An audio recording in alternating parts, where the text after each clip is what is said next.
CNN's Evan McMorris-Santoro speaking to a mom. This is a Tennessee mom who's leading some of these sorts of anti-CRT stuff. And it's just interesting the way that, well, we can play it and then we'll react to it. Okay. I'm just going to play the full one. Yeah. It's a little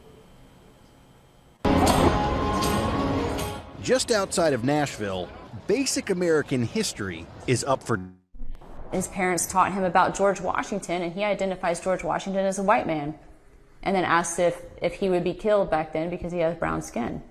I mean, he's judging George Washington not by any of what about being the founder of our country. So when do we tell the kid that, in fact, he may have been killed back then because of the color of his skin? Well, I'm not sure that's what you teach, that you would have been killed for the color of your skin. That's a narrative, really.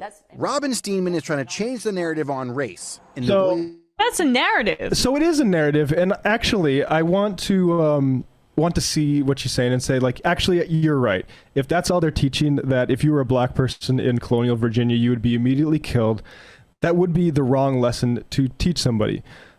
The correct lesson is that if George Washington comes galloping up in his horse and sees a black person that he doesn't know who they belong to, he's not going to kill them on the spot. He is going to enslave them and use their labor on his plantation. And failing that, failing acceptance of that sort of slavery, then that person will be killed. So that should be that's the fuller lesson that parents' child should be taught in this instance. Yeah, the full context of slavery is a narrative, but my commitment to an American exceptionalist white ideal, that's not a narrative.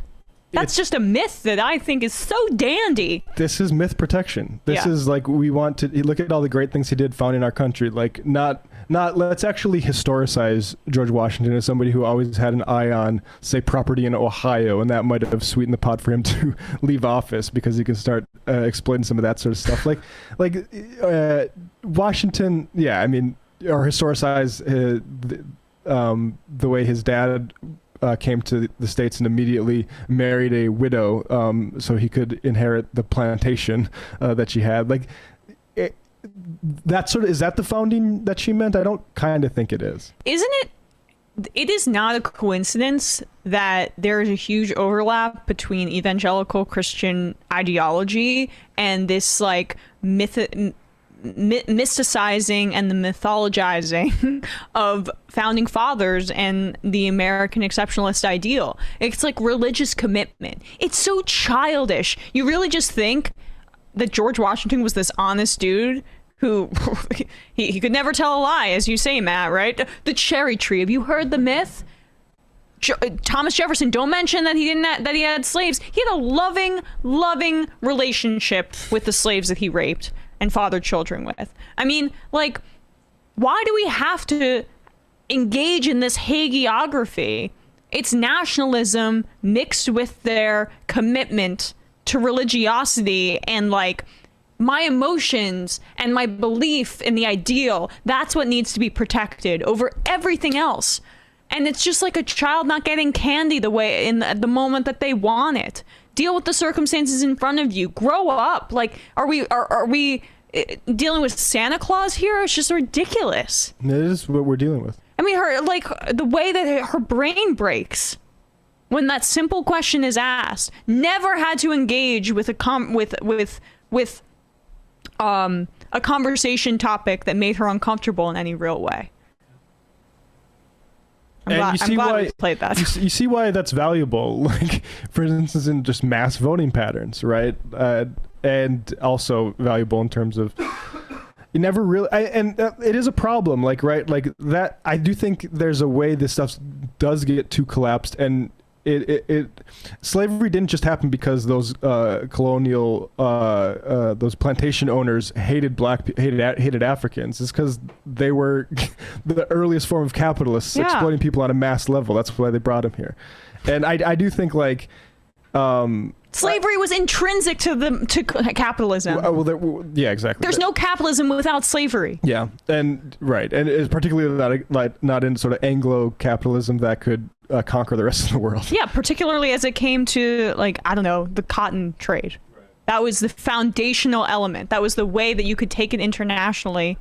And that's what elevated capitalism beyond the initial usage of cotton coming out of India and Asia. You look at, like, even me looking at my history as a North Dakotan, the North Dakota Heritage, right? We have Lewis and Clark, who was also on that expedition. York the slave, who was given special dispensation by Thomas Jefferson to go into those territories, even though slavery was supposed to be banned there. But we could not get explorers through a territory unless you had slaves there to do the hard work, and also maybe even partially sort of indentured or slightly coerced translators of mixed Indian heritage. So like, yeah, I mean, it's the amount that is missed by American history and the way it's taught, particularly these sort of anti-CRT people and what they're trying to sort of cement or maintain.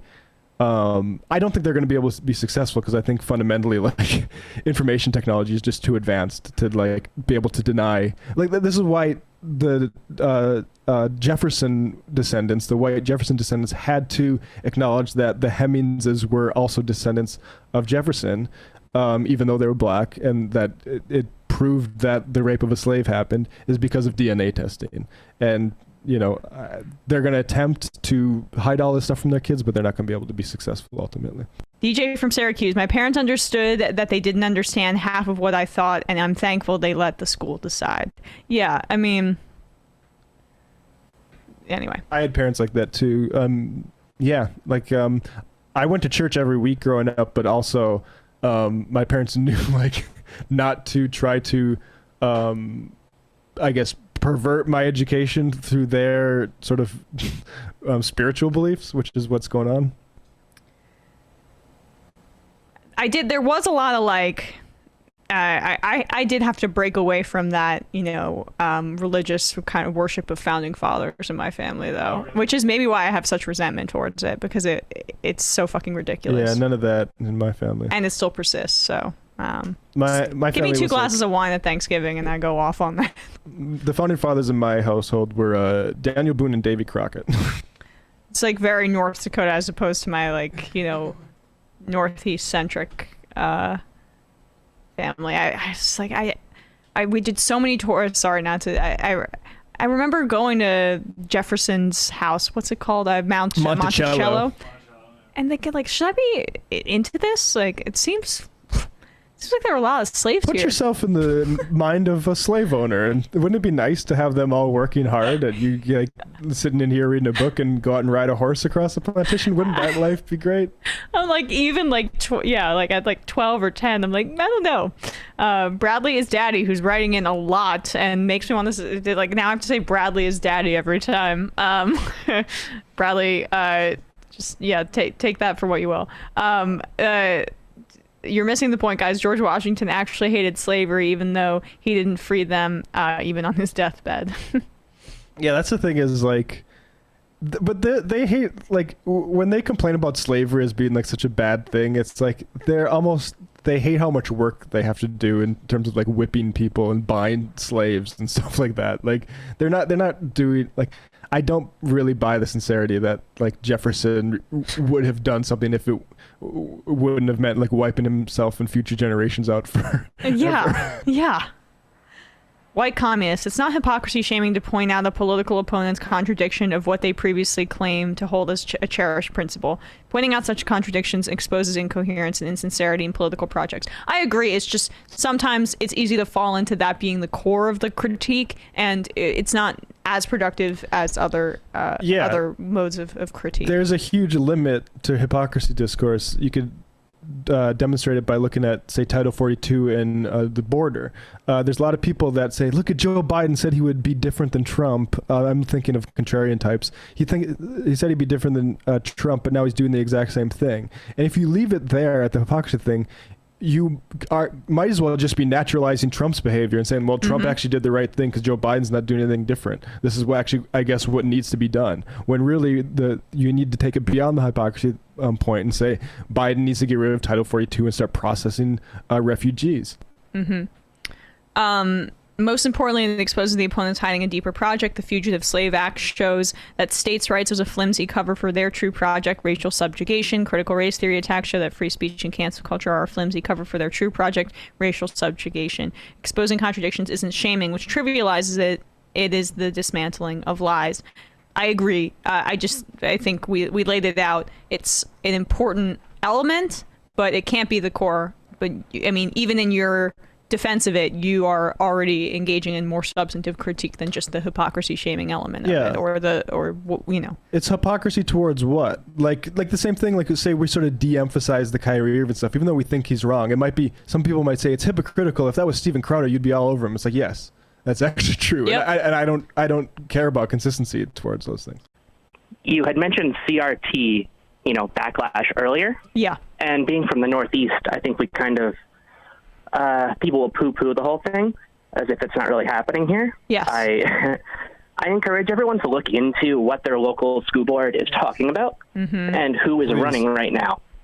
Because the town I grew up in, Shoreline Town in Connecticut, was recently, I don't know if it made national news, but some local news did a great story on it, where the person running the Republican school board campaign, their manager, had a little leaked text saying that helping kids of color to feel they belong has a negative effect on white Christian or conservative kids. Wow. And that kind of got pushed around, sort of a little unmasking right there. But that's basically what the Republican school board members are running on in that town right now, which I wouldn't have known about if people I went to school with weren't sharing that on social media, on Facebook. So make sure you look into who's running. If you're in Connecticut, local elections are on November 2nd. I'm not sure if it's different in other states, but look into it because you never know who's living amongst you. I really appreciate it. That is great advice because Republicans are trying to make this local fight, which is astroturfed, a project of political engagement. And without some sort of counterbalance to it, it's going to be difficult. So it's a midterm strategy. Yeah. Appreciate the call, Matt. Thanks. And appreciate the advice even more. And folks, if you do keep an eye on your school boards, call in like Matt and let us know what's going on. Yes. White communists. Emma and Matt have great energy. Good show. It's all me, obviously. Just kidding.